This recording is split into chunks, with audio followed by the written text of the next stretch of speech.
Central jail Karachi में कैदियों के हालात ज़िंदगी और इंतज़ामिया बारे सच का सफ़र जारी है। इस वक्त हमें जेल के उस हिस्से की तरफ ले जाया जा रहा है जहाँ पर 9C यानी मनशियात और इसके अलावा अगवा बराए तावान के मुजरिमों को रखा गया है।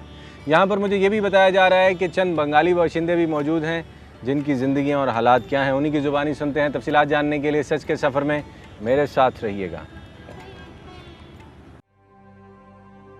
सेंट्रल जेल कराची में मेरी मुलाकात दो बंगाली बाशिंदों से भी हो गई। एक कैदी की जिंदगी और जेल वासियों के मसाइल बारे जानने के लिए जब मैंने इनसे बात की तो एक तो रोने लगा और दूसरा अपनी बेगुनाही की दुहाई देने लगा। बॉर्डर क्रॉस करके कहाँ जाना चाह रहे थे आप? मैं कहीं नहीं जा रहा था। मैं सब्जी मंडी में काम करता हूँ। शराबकोट से मुझे FIA ने उठाया, 2 लाख रुपया मांगा, मेरे को देने का काबिल नहीं है, मुझे FIR काट के जेल भेज दिया। मैं 302 का गवाह था, जो हमारा मुर्दा ने मेरे को सज़ा दिलाया। उनका गवाह था, उन लोग ने अब्दुल हक का बेटा को कत्ल किया। उसी केस का मैं ADC कोर्ट का गवाह था, कुत्ता लेकर आया था। तो फिर उन लोग ने मेरे को जोर ज़बरदस्ती, वो बहुत भारी है, मुर्दा पार्टी बहुत ताकत है, मैं गरीब आदमी हूँ, मेरा 9 बेटी है, छोटा छोटा बच्चा है, मेरा कोई कमाने वाला नहीं है। तो फिर मेरे को 10 साल सज़ा दे दिया।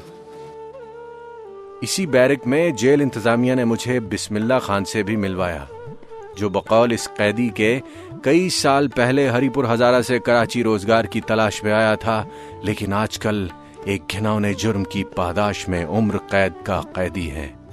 बाकी कहानी बिस्मिल्लाह खान की जुबानी। इधर ही पकड़ा गया अगवा बराए तावान केस में। हमने किया नहीं था, मगर ऐसे हमारे ऊपर डाल के फिट किया, सज़ा दिया स्पेशल कोर्ट ने। यार बिस्मिल्लाह, आपके नाम का तो इतना खूबसूरत वो है, मतलब कोई तो बताए कि अगवा बराए तावान में ऐसे ही कोई कैसे पकड़ा जा सकता है? किया था तो मानो ना, इतराफ़ तो करो ना। हमने नहीं किया, जिसने किया उसको तो पुलिस वालों ने उधर ही थाने में छोड़ दिया। तो तुम्हें क्यों धर लिया? तो हम लोगों का पास पीछे कोई था नहीं, उस टाइम पे हमारे को इधर भेज दिया, हमारे को लाया। हम 12 साल से इधर पड़ा हुआ है, कोई मुलाकात नहीं। सज़ा होगी है? हाँ, सज़ा है 25 साल। नाम आजम खान सवाती, उम्र 68 साल, सकना सेंट्रल जेल कराची। कैफियत उम्र कैद का कैदी। जुर्म बाबा जी खुद बताएंगे। भाई 9C मनशियात के केस में। क्या मनशियात थी आपके पास? मेरे पास तो नहीं था, बस लगाया गवर्नमेंट ने। आपकी उम्र कितनी है? 68 साल। 68 ईयर्स। जी सर। तो कब से हैं यहाँ सेंट्रल जेल कराची में? ये कल 8 साल 1 दिन हो गया। कितनी सज़ा हुई है?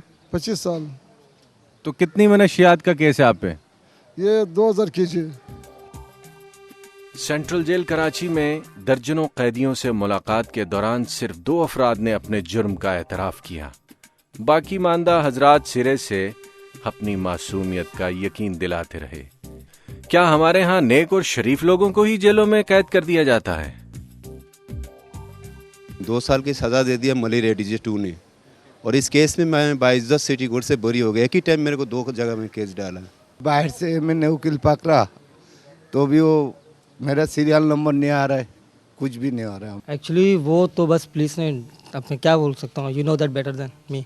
क्या इन्होंने सारे जो हैं मासूम पकड़ के भर्ती किए हुए हैं? बस लड़कों के साथ थोड़ा उठना बैठना था, उनके नाम के साथ मेरे को भी जोड़ दिया। सज़ाओं से जुराइम में कमी नहीं हो सकती। अगर सज़ाओं से कमी हो सकती तो पेरोनों ने इस दौर से ज़्यादा सख्त सज़ाएं दिए। जुराइम में कमी ज़हनी चेंज इनसे होगी।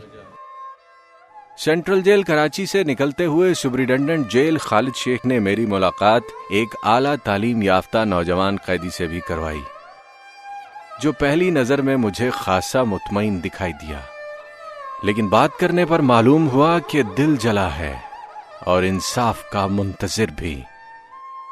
मैं फ्रॉड और फोर्जरी का एलिगेशन है मेरे पे, उसमें हूँ। मैं 5 साल से जेल में हूँ। मेरे केसेस ट्रायल नहीं हो रहे हैं, देख लीजिए, ये आपके सामने हो। पढ़े लिखे हैं आप? मास्टर्स किया हुआ है। वही ना, एक्चुअली B क्लास है मेरी।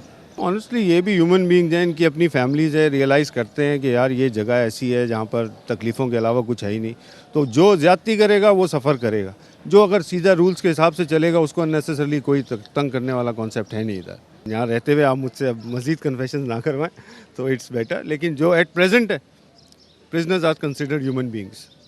कन्विक्टेड जो कैदी हैं ना, उनके अंदर थोड़ी सी फ्रस्ट्रेशन ज़्यादा है, क्योंकि उनको जो है इंतज़ामिया की तरफ से माफ़िया नहीं मिल रही हैं, वो कोर्ट के मामलात हैं। जस्टिस से ये भी मेरी अपील है कि जो हमारे पक्के कैदी हैं, उनकी जो माफ़ियों के मसले हैं, जो उनकी पेंडिंग एप्लीकेशन हैं हाई कोर्ट के अंदर, अपीलें हैं, बराए मेहरबानी जजेस को ये करें कि ये उनको देखा जाए।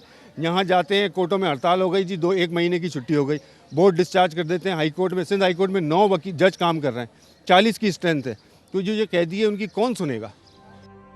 खालिद शेख को खुदा हाफिज कहने के बाद अलविदाई मुलाकात है डीआईजी जेल खाना जात नुसरत हुसैन मंगन से, जिनसे सेंट्रल जेल कराची और यहाँ के कैदियों की जिंदगी में मजीद बेहतरी लाने के बारे में चंद बातें पूछना है।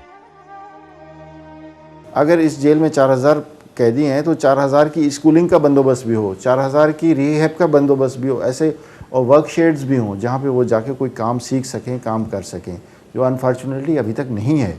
हम इस मंजिल पे अभी हमने कदम उठाए हैं। फंड्स की कमी है यहाँ, तो जगह की भी कमी है।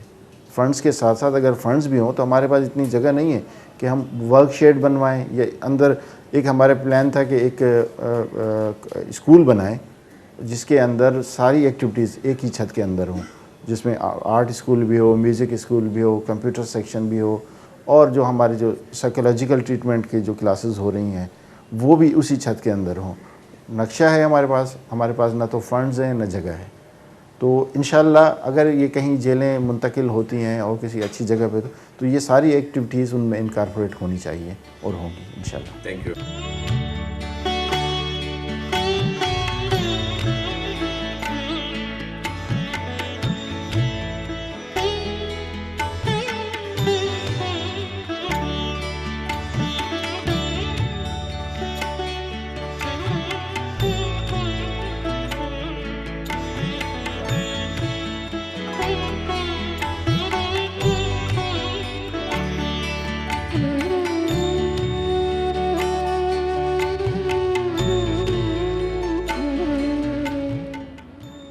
सेंट्रल जेल कराची में न्यूज़ वन की टीम के हमरा कैदियों के मामूलात, जुर्म करते वक्त उनकी जहनी हालत, बाद के पछतावे और मुजरिम की नफ्सियात के बारे में बहुत सारी तफसीलात से आगाही हुई। यहाँ आकर हमें जेल इंतज़ामिया को बहुत करीब से देखने का भी मौका मिला, लेकिन मैं इस जगह पर डीआईजी जेल खाना जात नुसरत हुसैन मंगन का जिक्र ख़ास तौर पर करना चाहूँगा, जिन्होंने ज़ाती दिलचस्पी ली और ये प्रोग्राम हम आप तक पहुँचा रहे हैं। इसके अलावा उनकी मस्बत हिकमत अमली से सेंट्रल जेल कराची का माहौल कम अज़ कम पाकिस्तान की दीगर जेलों जैसा हरगिज़ नहीं है।